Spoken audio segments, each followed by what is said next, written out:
Hey there, welcome back to Chronically Overdressed.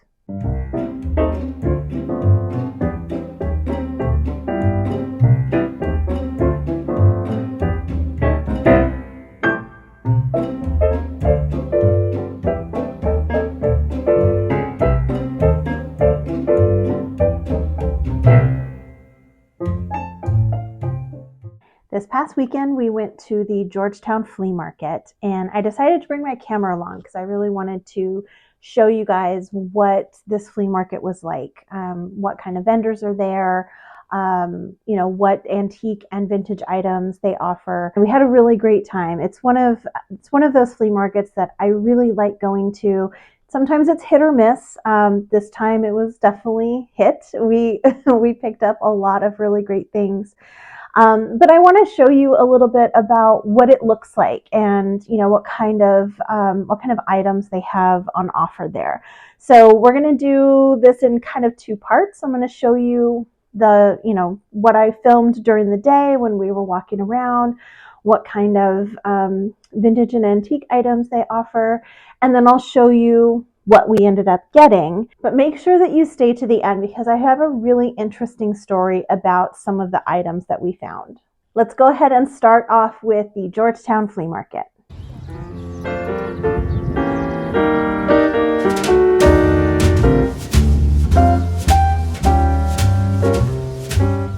The Georgetown Flea Market has been running since 1972. And it's every Sunday, pretty much rain or shine, although, because it is an outdoor flea market, when the weather's not so great, you're definitely going to have less vendors there, but it's still going on pretty much every single Sunday. It's set up right in front of Hardy Middle School, right along Wisconsin Avenue. And because it's kind of away from the smaller Georgetown streets, there's actually some pretty good parking, so it's pretty easy to get in and out of.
I hope you enjoyed that little tour of the Georgetown Flea Market. But now let's move on to our haul, all of the wonderful things that we ended up getting. My first item is this lovely lace doily.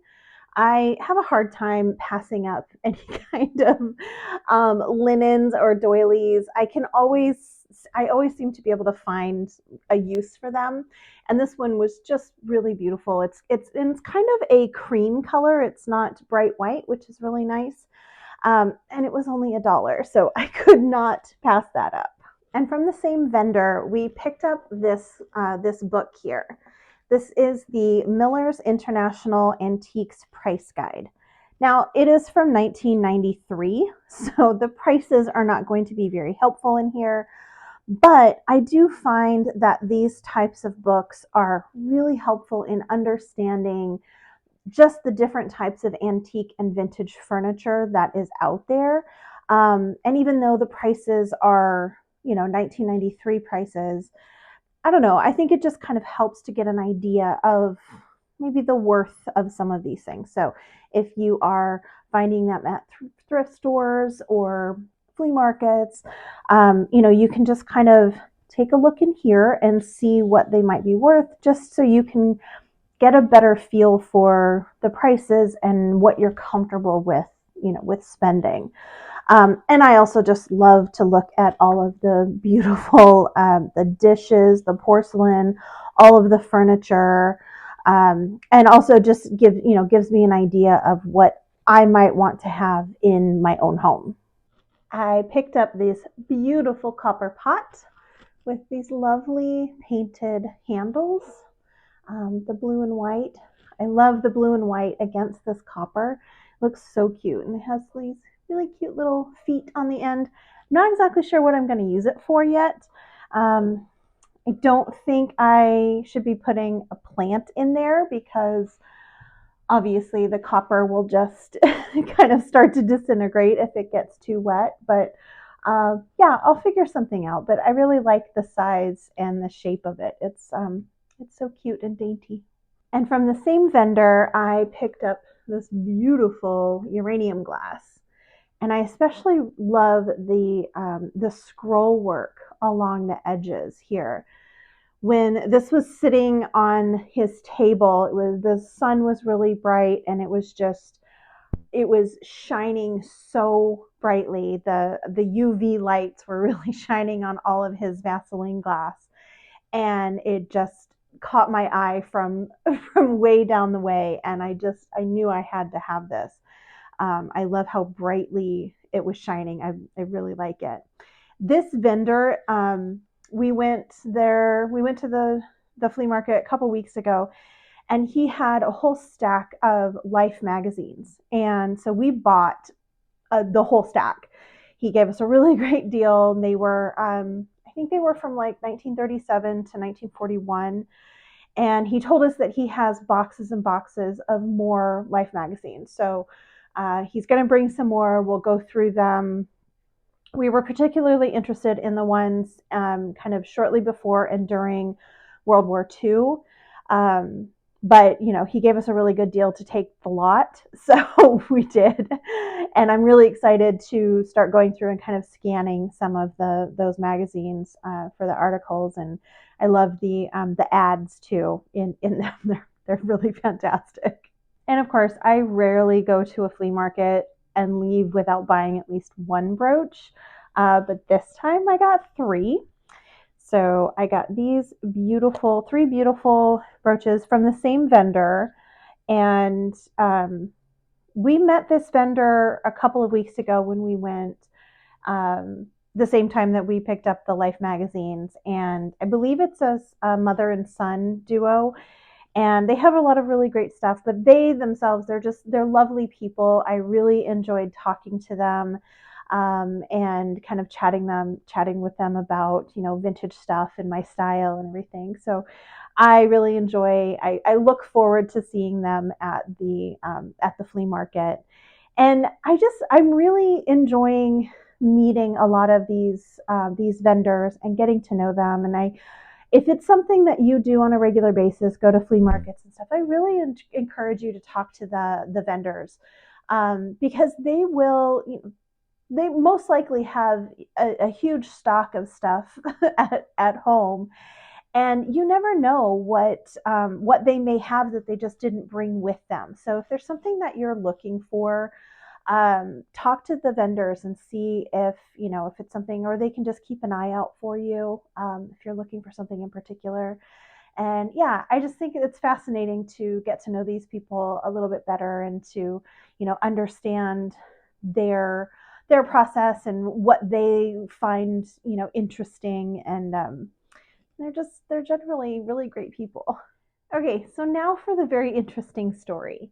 So pretty much the first vendor that we went to at the flea market had this huge long bench of books.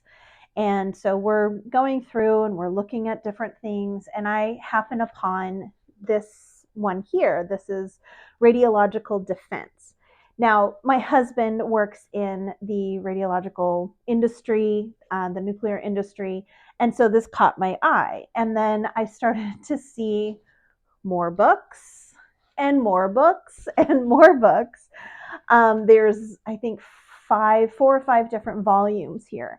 And so I really started to look in the area that I was at, and I started to notice all of these different nuclear radiation engineering, atomic and nuclear physics, nuclear radiation physics. So clearly they had gotten a hold of somebody's estate that was either in the same industry as my husband, or I don't think this is somebody that was, well, I know that it's not somebody who was just interested in it. So while I was looking through, I noticed that a name was in almost every single one of these books. And so clearly it was coming from the same estate. And then just a little bit down the ways, at another table, same vendor, but at another table, was this big plastic bin of papers. And they were all from this gentleman. And so, we're kind of scouring through, and it's coming to light that essentially his schooling and background is very similar to my husband's. They were both in the Navy. But this gentleman was born in 1935. And, just going through some of these papers, he clearly had a very, very interesting life. And so we picked up a few of them. We've got the books, and I did a little research into this man, and he's still alive, I believe, and he's living in a retirement community here in Washington, D.C. So he's, he was, like I said, he was born in 1935. He was in the Navy for 21 years and did a very similar job as my husband. So it's just so interesting. It's not a very typical job. So to find someone else who was in this for as long as they have been was really fascinating. And I found a little write-up of him on the care home that he's in. They did a little member write-up and gave a little bit of his background. And he's just a really fascinating man. So I don't want to give his name because I do think he's still living. And I do believe that he has a daughter in the area. But yeah, I thought that was really fun. It was a really interesting thing to come about at the flea market. So I hope that he knows that that his books are in good hands, and somebody who appreciates it and understands the work that he did. We will now be stewards of all of this information. Okay, well, our journey is now finished for the Georgetown Flea Market haul. I hope you enjoyed seeing the flea market and seeing all of the fun goodies that we ended up picking up. We'll do this again when I have more flea market finds, but until then, I'll see you soon. Bye!